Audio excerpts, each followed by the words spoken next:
Thanks to Xavier temporarily synchronizing our access privileges, I'm able to use the highest-ranked database in the Hunters Association. After spending most of the day searching, a news article from 2 years ago catches my eye. Located in the heart of Lincoln City, a man in his 50s was murdered in a luxurious apartment. The killer has never been caught. All the evidence points to Anakinas, but it's still not enough to be certain. An unsolved case. If Anakinas is the culprit, then they're clearly able to manipulate the media, but they didn't. Maybe they're trying to send a message. Even though the association blocked all insider channels, there are some encrypted ones. For a small fee, a person can locate the source.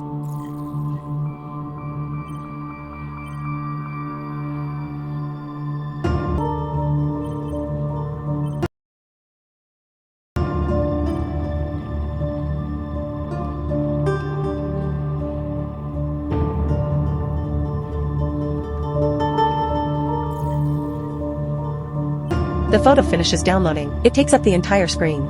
There is a room filled with classical furniture. An untouched bottle of expensive wine sits on the nightstand. It appears its owner died before he could have a chance to celebrate. Wearing a bathrobe, a man lies motionless by the door. The intricately embroidered carpet beneath him is soaked in dark red blood. A wisp of smoke slowly spirals out from the bullet hole in his chest, like a crimson carnation blooms from his blood-soaked shirt.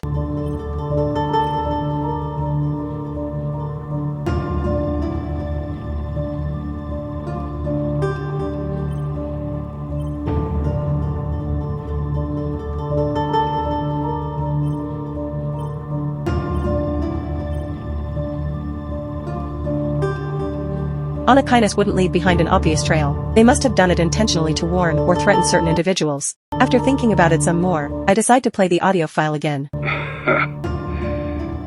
You don't even know what I'm talking about. Well, you won't have to worry about it now. A scream cuts through the air. What follows is silence, and then harsh static. I keep replaying the clip over and over, trying to etch this voice into my memory.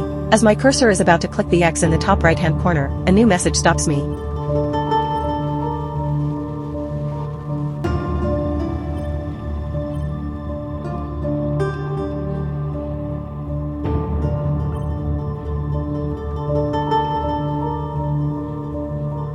After seeing the photo, a chill runs down my spine. The person in the photo is Raphael.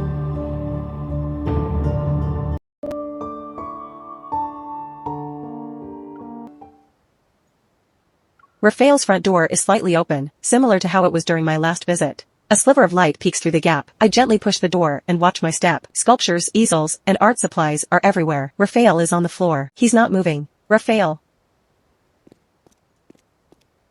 I quickly approach him and lean down, our faces a breath apart. Raphael's expression is peaceful, as if he's lost in a dream. I put my finger near his nose and feel his soft breath against my skin. He's still alive. A breeze passes the white curtains by the window and litters the floor with sheets of drawing paper. I bend down to pick one up. Some of the messy sketches depict splendid architecture, others surging waves. Some sketches are so abstract that I can't tell what they are.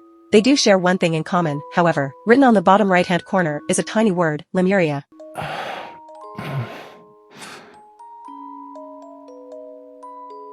Still sleepy, he looks my way with a half-lidded gaze. I step back and knock over a pot filled with brushes. Liquid spills, lush green trees, blue skies, and white clouds from outside reflected on its surface. You're here? Is he still asleep? After staring at me for a long time, Raphael suddenly moves his head and holds out his hand. What are you doing? Pull me up. Can't you do it yourself? Hurry. Help me get off the floor.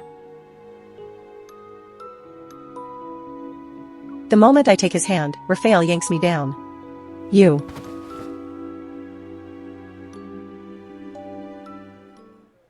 You're really nice. You worry about my well-being and even accompany me to lunch. So, did you see anything suspicious? Everyone was staring at the haphazardly parked sports car outside. Isn't it awesome? My car installation art. It's one of a kind. Now what? There's a crowd swarming your car. How can we leave? Having a bunch of people is the best cover. If anything dangerous shows up, we ditch the car and sprint through the back door. It's like vanishing into thin air. I take a deep breath to calm myself. You already knew the people in the N109 zone were targeting you? Yeah, it's a long story. But to make a long story short, someone in the N109 zone wanted me to paint a painting, but I told them no. Out of nowhere, Raphael pulls out a carbon fiber pen, smooths out a napkin on the table, and starts doodling. They want to kill you over a painting? Is your art really that special? Well, yeah. They discovered the secret message in my painting, which would lead them to their heart's desire. I haven't seen many of Raphael's paintings, but the one at Raymond's house left a lasting impression on me. I recall my memories of that time and realize an important clue. Is what they're after related to the illusion in your painting? His pen stops moving, and it creates a large blot of ink on the napkin. An illusion? What did you see? I saw a young girl on the beach. She was singing a song I didn't understand. It sounded sad. Is the painting special because you used the coral stone from that day? Yup. I heard it's kinda rare. It was found near the bottom of the ocean, in a place called Lemuria. That location is brimming with rare treasures. Even a tiny bit of coral can make you feel like you're in a world of dreams. If you grind the coral stone into pigment, you can immerse the viewer in a pretty dream created by the artist. He speaks of this crazy story, but his voice doesn't waver. He seems to be telling the truth. I have no choice but to hide my skepticism. Raphael twirls his pen between his fingers, then looks into my eyes. Anyway, guess you're not here because you're concerned about my safety, yeah? Raphael, you have a bounty on your head from the N109 zone. That means you've heard about it before. I need to go there and find something. It's really important.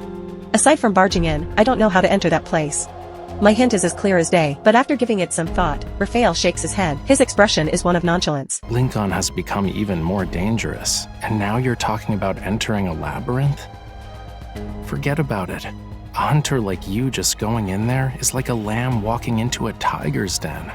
His words leave me disheartened, but he isn't wrong. Since you're safe and sound, I'll get going. Just as I'm about to get up from my chair, Raphael grabs my hand. Wait. Huh? Someone's following us. Raphael loosens his grip. He speaks as he sets down his pen and pushes a napkin toward me.